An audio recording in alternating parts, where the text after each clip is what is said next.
एक औरत ने अपनी पूरी कमाई लगाकर परिवार के लिए एक बड़ा विला खरीदा, लेकिन जब रेनोवेशन पूरा हुआ तो उसे पता चला कि उस घर में उसका अपना कमरा ही नहीं था। पूछने पर पता चला कि छोटे भाई ने उसके लिए कोई कमरा रखा ही नहीं था। और ऊपर से भाई ने ऐसे मुंह बनाया जैसे कुछ गलत ही नहीं किया। बोला कि किसी ज्योतिषी ने कहा है कि बहन की किस्मत में बुरी एनर्जी है। कहा कि इस घर के वास्तु से उसकी कुंडली टकराती है और अगर वो यहाँ रहने आई तो ये विला भूतिया बन जाएगा। फिर उसने पास पड़ी एक कुर्सी की तरफ इशारा करके बोला कि अब से यहीं सो जाना।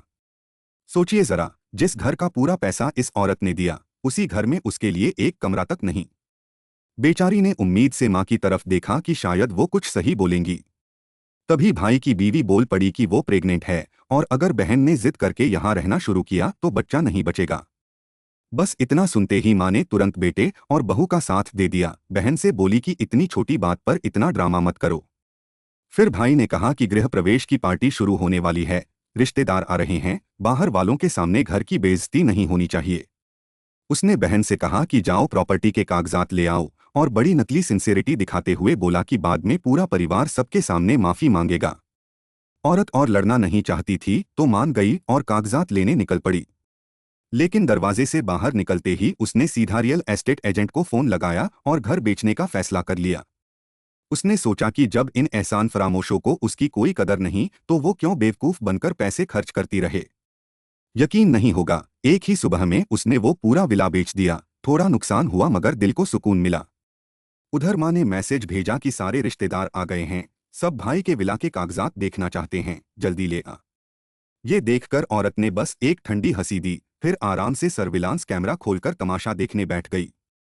दूसरी तरफ माँ रिश्तेदारों के सामने शेखी बघार रही थी कि इस घर से बेटी का कोई लेना देना नहीं, सब बेटे ने खुद कमाया है। तभी भाई की सास भी आ गई। परिवार ने उनके लिए सबसे अच्छा कमरा तैयार किया और जबरदस्त खातिरदारी शुरू कर दी। माँ ने तो गर्व से सास को बताया कि उसने कुंडली वाला बहाना बनाकर बेटी को चुप करा दिया और कमरे का मामला निपटा दिया। मगर उन्हें क्या पता था कि औरत ये सब कुछ सर्विलांस कैमरे से साफ देख रही थी। अब उसे पूरी तरह समझ आ गया कि कोई बुरी किस्मत नहीं थी, शुरू से आखिर तक माँ और भाई की मिलीभगत थी। तो उसने फैसला किया कि अब किसी की भी इज्जत बचाने की जरूरत नहीं। औरत ने सीधा प्रॉपर्टी मैनेजमेंट ऑफिस को फोन करके बोला कि किसी ने बिना इजाजत उसके प्राइवेट घर में घुसपैठ की है, तुरंत एक्शन लो। कुछ देर बाद स्टाफ विला पहुंच गया और भाई ने फौरन मालिक बनने का नाटक शुरू कर दिया। लेकिन स्टाफ ने कहा कि मालिक हो तो प्रॉपर्टी डीड दिखाओ। ये सुनते ही भाई की हालत खराब हो गई। वो घबराकर मां को एक तरफ ले गया क्योंकि उसे अच्छी तरह पता था कि कागजात पर नाम बहन का है। वो सोच रहा था कि कैसे बहाना बनाकर निकलूं। इधर उसकी सास ने स्टाफ से बहस शुरू कर दी कि अपने ही घर में पार्टी करने में क्या गलत है।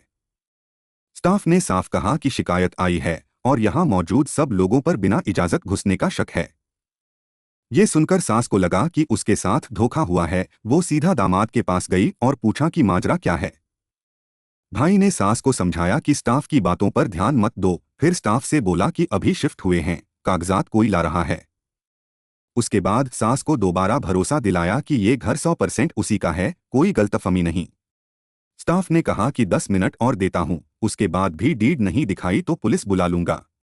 स्टाफ के जाते ही औरत आराम से घर में वापस आई और भाई ने दौड़कर पूछा कि कागजात कहाँ हैं। हाथ से बैग छीनने लगा। औरत ने ठंडे लहजे में कहा कि क्या छोटा भाई बड़ी बहन से ऐसे बात करता है। माहौल बिगड़ता देख माँ बीच में आई, बोली कि घर की बात घर में रहनी चाहिए, बाहर वालों के सामने मत लड़ो। पहले वाली बात बस गलतफहमी थी। माँ ने कहा कि जल्दी से कागजात स्टाफ को दिखा दो, बस सास की नज़र में नहीं आने चाहिए। मगर औरत ने माँ की बात पूरी तरह इग्नोर कर दी और उल्टा जानबूझकर इधर उधर बातें करने लगी। तभी स्टाफ वापस आया और बोला कि अभी डीड दिखाओ वरना पुलिस आ रही है। माँ ने फिर बहन से मिन्नत की कि बस हाथ में जो है वो दिखा दो, मामला खत्म हो जाएगा। लेकिन औरत ने साफ मना कर दिया। डीड न दिखने पर सास को फिर शक हुआ कि कहीं इन लोगों ने सच में ये घर खरीदा भी है या नहीं। स्टाफ ने आखिरी वार्निंग दी कि अगर अभी नहीं दिखाया तो पुलिस को फोन लगा रहा हूं। आपको पता है फिर क्या हुआ? भाई का दिमाग घूम गया और बहन का ध्यान भटकते ही उसने झपटकर बैग छीन लिया।